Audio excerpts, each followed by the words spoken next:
Hello, ladies. Good morning and good day to you. I know we're in different time zones. How are you doing today? Andrea? Fine, thank you. Oh, Cara, you can start. Hello, sorry. Hi, fine, thank you. Good morning, Catherine and Andrea, and to the audience. Hey, Catherine. Hey, Cara. This is Andrea from Dubai. Great to be here with you today. Thank you. Thank you so much for dialing in today to talk about such an important topic, of women in STEM and addressing the issue of what skills and knowledge is actually needed to help women around the world to thrive in this field.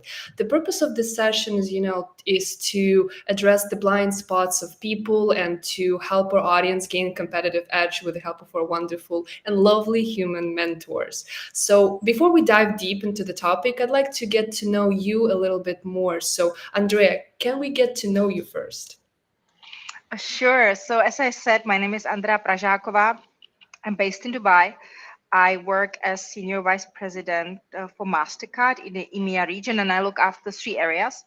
One is Foundry. Foundry represents innovation in Mastercard, so user experience design, research, Mastercard experience centers, and we get to work on really some cool stuff from blockchain to AI and so on. The second area I'm looking after is sustainability, so ESG, so all the solutions which we bring to the regions. And the third one is gaming, which is also super exciting because it's such a big space, and I'm looking after the EEMEA region. Oh, yeah, it's really interesting because I cannot really connect gaming and MasterCard. To me, MasterCard is just, a credit card. That's all I know. So, So we are actually a technology company, right? And it's amazing because when I speak to my mother, and my friends, they obviously know the brand Mastercard, Visa, and they associate us purely with cards. But I think there is much more, to us than cards. We are obviously a really big technology company. We are in cybersecurity. We are in processing. We are in artificial intelligence. So there, we help companies to protect themselves from fraud, and we help them to detect and we process transactions. So there is much more to us than cards, right? Cards is, I think, what you would know as a consumer, because we are almost invisible. We make everything which you can do on daily basis. You don't feel it, right? And I think that's maybe the power of a brand, that you can't actually see what we're doing in the background. that is really interesting. Thank you so much, Andrea. And now, can we get to know Cara? Yes, hello. Thank you for having me today, Catherine and Gleek. My name is Cara Wilson, and I'm based in Manila, Philippines. I try to go back and forth between family and Italy and the Philippines, but basically the work that I do for FTW Foundation is in the Philippines. So FTW stands for the Women Foundation. We are a nonprofit organization that upskills career switching women for free into tech roles. So, in particular, we started with data science, and we have almost 200 scholar graduates that have upskilled successfully into uh, junior data analytics roles. And we follow them, we take metrics, we measure because I work with data scientists, and so we're always measuring.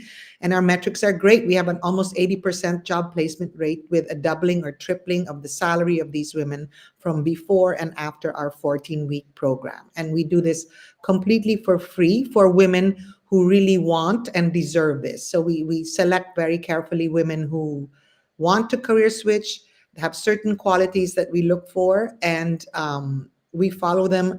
And some of them have earned 10 times what they were earning before our program, and have become leaders and hire from future graduating classes. So that's basically what FTW Foundation does. And I think my background has been a little bit all over the world: American father, Italian husband and children, and Filipino mother. But I think this ability to move around internationally has also helped me become a little bit more sensitive to the fact that empowering women is an issue that has to be tackled in any country. So. Absolutely agree. As a traveler myself, it really helps you to broaden your outlook on the world. It helps you to grow in the person. And Mm. so, of course, my first question to you is very obvious. I'd like to learn more about FTW Foundation, and especially how do you believe that, upskilling financially challenged Filipino women in tech sector, helps to actually help close these gender gap in STEM? Yeah, well, I think the most obvious question is to have more women qualified to do this job. And it's, as we were mentioning earlier, it's not a traditional job where women generally join in their education. Plus, it's in the case of what we train for, a lot of these tech roles are new jobs. So they've only been created or developed in their specificity in the last few years. So everyone talks about how the disruption from AI or digitalization is going to affect women in a much bigger way than men. But and everyone says, "Oh, we have to upskill, we have to upskill." But now, even people who are super high tech are losing jobs as well to AI. I mean, the recent tech hiring cuts and downscaling of their workforce is evidence to this. So we believe that if you give the right woman the ability to switch from what she's doing now, and if it's a woman who will always be a lifelong learner, I think in tech that's what's most important, then the gender gap will eventually close. And I believe, especially in data science, it just makes sense for a company to do that. You don't want just one type of person or one gender of person writing all your models, because they will have bias, and you need different perspectives of points of view and of gender as well. And I think that that enriches your workforce and the tech product that you develop. Thank you, Cara. I feel like it's a really inspiring work, and I was happy to learn more about it. And Andrea, as a vice president of Mastercard Foundry, it's not just Mastercard that I knew. How do you believe that the advancements in financial sector, when it comes to STEM fields, can actually help provide more opportunities, for women to help them thrive in this field also? That's a great question. Thank you, Catherine. Maybe, let me take it a little bit back and build on what Cara was saying around, what we are doing to actually build girls in tech, right? So we have an initiative at Mastercard, which is called Girls for Tech. So you can, if anybody is interested in, you can Google it. This is something where, and I love the question in the beginning, because you said cards and obviously algorithm, inscriptions, biometric, and big data, or fraud detection is not really something you would associate with with us, with Mastercard. But this is exactly what we trying to do with Girls for Tech, and the initiative. It's more than 8 years old, and with us as employees, we are obviously serving as a role model. And we obviously our goal is to bring girls through STEMs, right? So far we reach about 4 million girls in about 63 countries, and we're doing these programs in about 20 languages. So this it really supports the girls to learn technology, to break out the barrier of this is not something for me, to maybe kill some of the biases which Cara was talking about, right? So if you look at that, is as a company, obviously as Mastercard, we're doing it for the girls. We also have a lot of programs for women leaders within our organization, and obviously pushing the same hiring opportunities. We have a same pay a policy in Mastercard as well, which is absolutely amazing.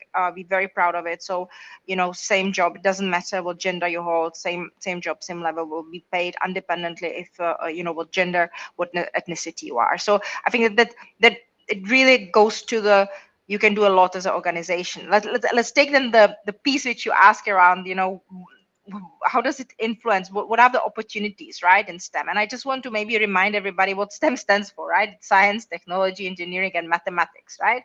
And I think the whole principle is here from it's very, very old, but it was obviously used in the 2000s, right? So if you look at what some of our opportunities are especially in financial industry, right? So there are many, but maybe I will talk about 4, right? One, and Cara mentioned it, is artificial intelligence, right? Because artificial intelligence, machine learning, deep learning, and generative AI. I think across the all the opportunities that brings a really incredible opportunities for the financial industry and for women, obviously, to find their jobs in this space. And why I like that area, because it's such a hot topic, like blockchain was a couple of years ago, right? Is it is a really great opportunity now. It's not there's no excuse to say, I didn't learn this, because now this is something nobody learned before. Very small percentage of people did. So artificial intelligence, machine learning, deep learning, generative AI, great area. How can you imply it on, obviously, banking sector? I mean, from really sophisticated detention system, then the augmentation and automation of your tasks, right? And then also deciding as a financial industry, what of these tasks will I automate? That means fully eliminate, so no human needed anymore. And where will I augment my employees, right? If it's through chats, if it's through scripts, if it's through different technologies within the field of work which we're actually doing. That was the first one. The second one is blockchain. Another one of my favorite. I think blockchain is absolutely amazing. Another great area for women to thrive, to educate themselves, and to apply it for their own businesses or in a field of work, right? And specifically to the financial industry, I really feel the blockchain gives us a great way to create more secure and more transparent financial system, because once it's recorded on the blockchain, you cannot erase it, right? So smart contracts, if you look at from mortgages, if you bring the whole efficiencies in terms of, let's say, you importing goods from China, you bringing it into Africa, and you would have letters of credit, and you would have all this confirmation. So paper would be there, emails would be there. There would be so much of different information. So with help of blockchain, this is something which you can obviously make much faster, much more transparent. You can utilize the other technologies like satellite data to obviously use it for verification. The third area, it's the big data, and we see many male colleagues going into the space, and I feel this is another area for women to really go in to say, how can we meet the needs of the individual customers, and how many data futurists do you have? I mean, Amy Webb is one of the really famous one, right? I'm a big admirer of her. So how the women become the data scientists? How will women become the ones who will write data strategies? How will women be part of the organizations who will really embed themselves in the area? And the last one, obviously, is cloud computing. I think that's something, again, really big impact of STEM advances, and how it can be impacted onto the financial industry, right? It really makes many financial services more accessible, affordable, and especially for the new startups which are coming. So, artificial intelligence, blockchain, big data, cloud computing, and there's much more, but I think these are like the four, big hits. Thank you. I loved hearing about your journey and especially about opportunities, because it does give me a lot of hope that we will finally breach that gap, that gender gap. But as we discussed your journey, of course, I'd like to proceed, to the main secret of our session is, what skills and knowledge will actually help women to do that. And of course, I'd like to ask you, what do you think, maybe from your personal experience or from experience of your learners, Cara, what are some common challenges that women face when they try to pursue, STEM careers, and what are some solutions you can provide to them to overcome these obstacles? Well, I think the main challenge, the first main challenge that I see repeatedly is belief in yourself, self-confidence. I think that's your first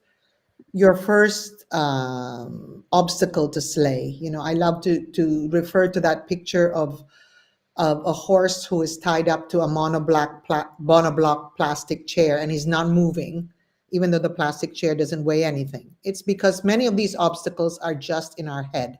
When you find a woman that just needs to unblock that obstacle and believe in herself, then that's the first really big step. And then it's a flood, and then they soar, So FTW tries to, in fact, give a woman that first leg up with hard skills, with soft skills, with community, with mentorship, because I think it's that first step that you have to take to say, look, I'm just going to go for it. I want to make this change. I found an organization or a tribe or people who are going to support me, and I'm going to do this and believe in. And then once they get their first job offer, they come to me and they say, I can't believe it. Like a month ago, I was a public school teacher, and now I'm going to be working for a fintech as a data strategist. And I mean, it's just such a change, and we continue to encourage them. And then that first step, I think, of stopping that obstacle in your own head, I think, is the most important thing. So once you start believing in yourself, and that can happen to a woman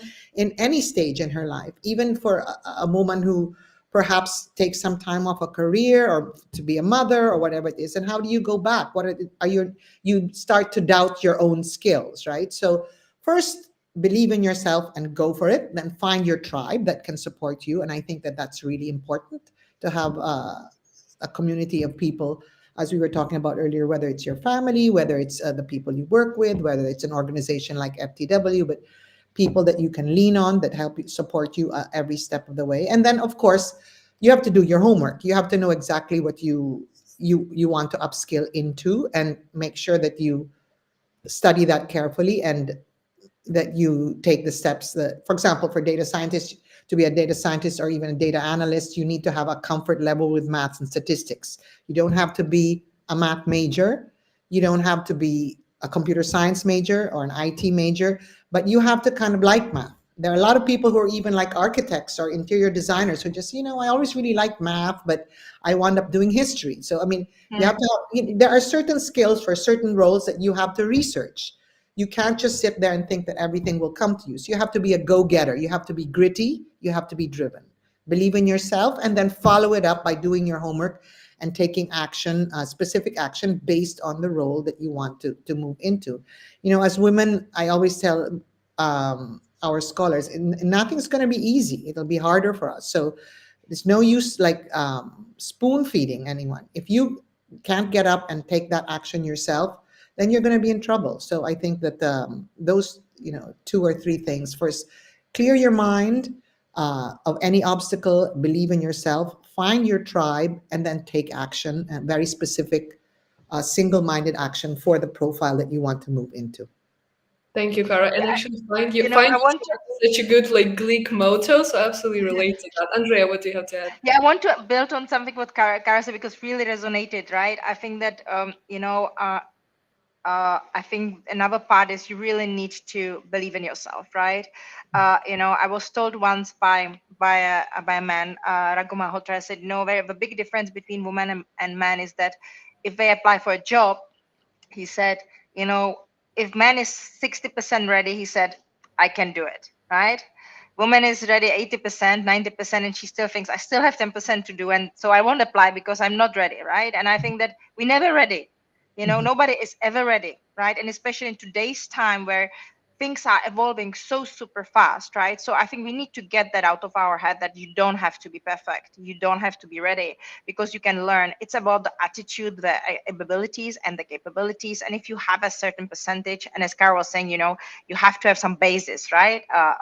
For data scientists as an example. But I think that, you don't need to be ready to apply. And today age, when you have YouTube, when you have Instagram, when you have Khan Academy, where you have so much of free knowledge available in your telephone, on your computer, there is no reason not to constantly educate yourself, to be curious about new topic, to listen to podcasts, to find the thing which really excites you and makes you happy, and then go deeper and deeper to, to obviously extend your skills. But really, it's in you, right? Be the change you want to see. Mm-hmm. And do you have anything to add on your side? What skills and knowledge are actually needed? Because, for example, Cara, he helps, women to upskill, but you're somebody who is actually going through this, day by day. So you have 2 unique and different perspectives. So I'd love to hear something from you also. Yeah, I think that it really depends. There is no like a silver answer to it, right? Silver bullet. So it really depends what is it what excites you and what makes you happy, right? And what drives you. So you need to find that mojo for you, and within that mojo, I think that the key is what are the skills which will enable you to do what you want to do. So let's take my job for example, right? So if you want to work in innovation, you obviously have to be on spot to what's happening. You have to say, okay, the key innovations are these three, which are these are the key trends, right? Do I just know a generic knowledge about it? Do I go deeper inside? So you have to build on your technical skills, and the skills you need to learn are different, because if I want to be a teacher or I want to be a scientist, I will have different types of, or doctor, I will have different technical skills, right? So identify the group of the technical skills which you need to go in, and which also make are great for you, which you really enjoy, right?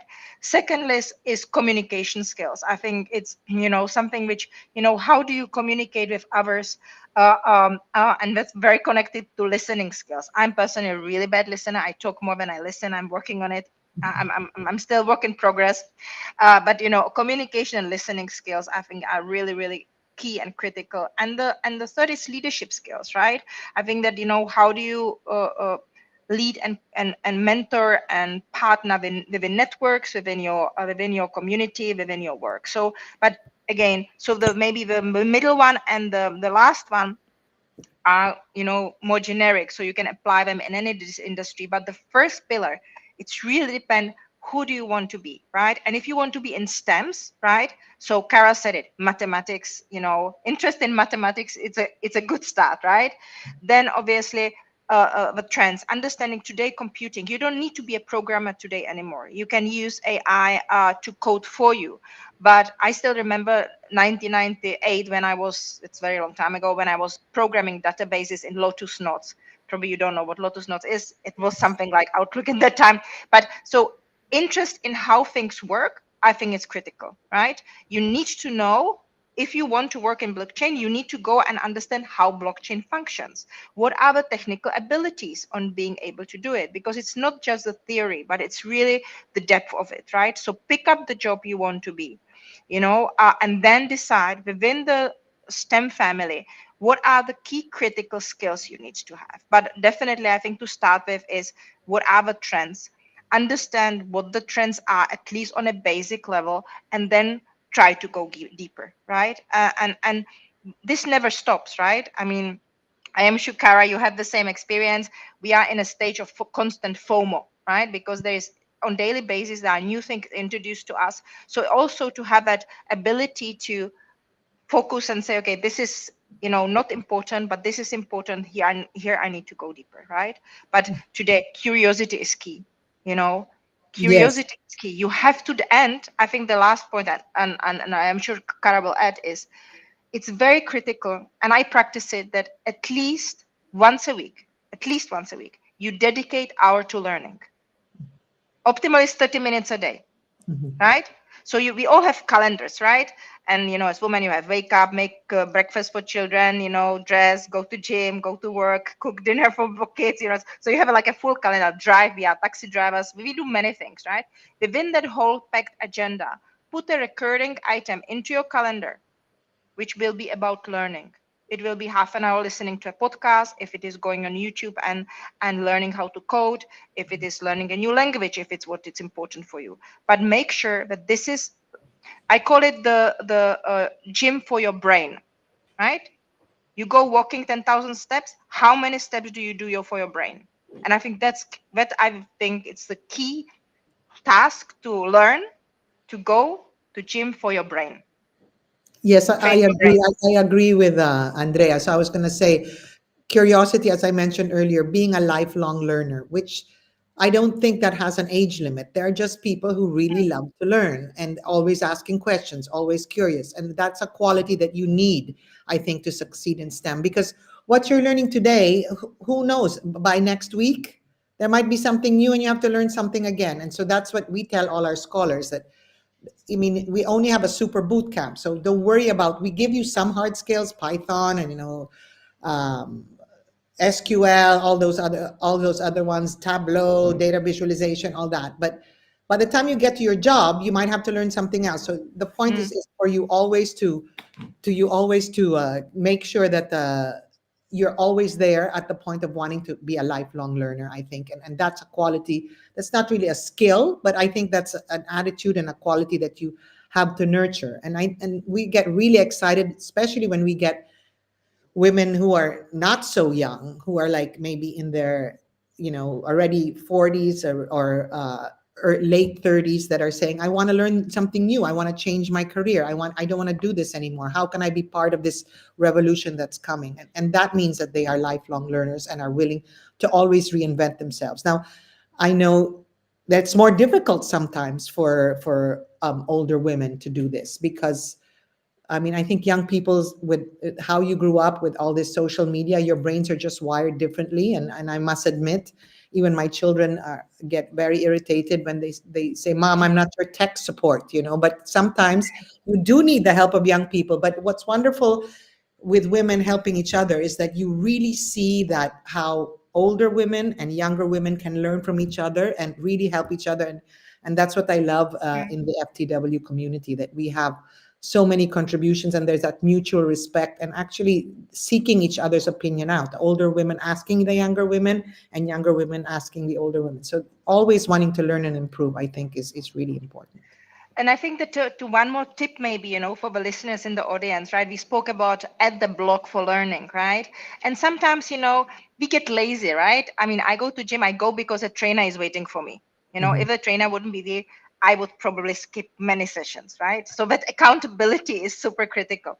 Now, in terms of learning, it's exactly the same, right? So let's say you work in an office, right? Or in a school, and you really want to learn. Find 2-3 other people who want to do the same and have this session together and say, guys, we do it once a week. And in that week, we then say, what did you learn this week? Tell me. This is what I learned. So learn together. And it doesn't need to be women only, right? Because, that also enhances your soft skills, that you have to be around men, and men need to be around women, right? But if you struggle to have the discipline to add that kind of learning into your calendar and really follow through, right? Find people who will hold you accountable. Find people who will also help you to enhance, right? I'm sure you go often and have a coffee with your colleagues, and you talk about what you did on the weekend, and you talk about many, many things, maybe a book you read, right? But why don't you have this kind of coffee, which would be a knowledge coffee, right? Where you say, okay, guys, next week we will all go and learn about, I don't know, what is the difference between machine learning and deep learning, right? And let's come back and talk about it. Half an hour or 15 minutes. And that will start to train your muscles in your brain, and they start to be hungry and hungrier, because more you feed that, you will then say, I didn't learn anything new this week. I am really hungry to learn something. So try to, utilize these tricks which you use in your normal life to really train it. It is a practice. It is really a muscle which you need to train, and we all have it. To speak a little bit from myself, as a representative of Gen Z, I am in fact wired, to constantly learn, to adapt, but because of it, my brain can often get, too lazy to do something. So this kind of accountability actually helps. When I go to gym, I schedule my sessions week in advance, so I do not have an excuse to not go, because the trainer is waiting for me, as you said. Or when I have to learn, I schedule my learning sessions months in advance, so I see them on my calendar, and I'm like, no, I cannot skip this. I feel like I'm morally obligated to do it now because I promised it to myself, and now I'm not lazy anymore. So that's a great point. And you can obviously partner with the Greek community and with the Greek mentors, right? And companies like Cara's to help you to embark on these journeys, right? And obviously, get advice of people who had the good, bad, and ugly, and had a couple of learnings, and help you maybe to structure your thoughts and bring that plan for yourself and create a plan. You have to have a plan, I think, because nobody will make the plan for you, right? And so you can wait as long as you want, but you have to draw a plan, say, who do I surround myself with, what do I need to learn, and how can I leverage other people's help to actually, pull through it. Yeah, that's one thing that I wanted to add to what Andrea just said. I think a lot of younger people are not so aware about the importance of networking well and building relationships. I think it just doesn't mean a like on your comment. That's not a relationship, right? So you need to network, you need to go to events, you need to, I mean, the first you think I'm going to do is write to you and Andrea and say, on LinkedIn and say, let's follow up. Is there anything da? You have to constantly be networking, and don't be afraid to say, hey, can we have a coffee, have a chat, see where we can collaborate. I think that's really important too. I mean, you can't do it without all these people that can help you on that journey. Absolutely agree. So we are actually running out of time, so we don't have much time, to answer Q&A, but it's not the last time you're seeing these wonderful ladies I'm addressing our lovely audience, because you should absolutely feel free to connect with them on LinkedIn. All of their profiles are attached in the description. And if you feel like one of these ladies is actually able to help you, address your own blind spots, help you upskill, gain that needed confidence, feel free to reach out to them and actually work with them, as Andrea said, because they're always there to help. We will be happy to see you working with them. So thank you so much, ladies, for dialing in today. I felt like it was a really wholesome discussion and we were able to address a lot of questions, and I really appreciate it. Thank you. Thank you so much for having me. Very nice to meet both of you and everyone else. Thank you so much, Catherine. Thank you, Cara. Wonderful to be with you on a panel. I think we should have had like a 1 hour at least, because it's such a broad topic. And thank Yes. you for the audience. As Catherine was saying, please reach out to Gleek if you are looking for a mentor, if you want to be connected, and follow us on LinkedIn. Absolutely. That's when you can dive deeper into the topic and actually have a 1 hour session with them. Exactly. Thank you so much. Thank you, both of you. you. Have a nice day.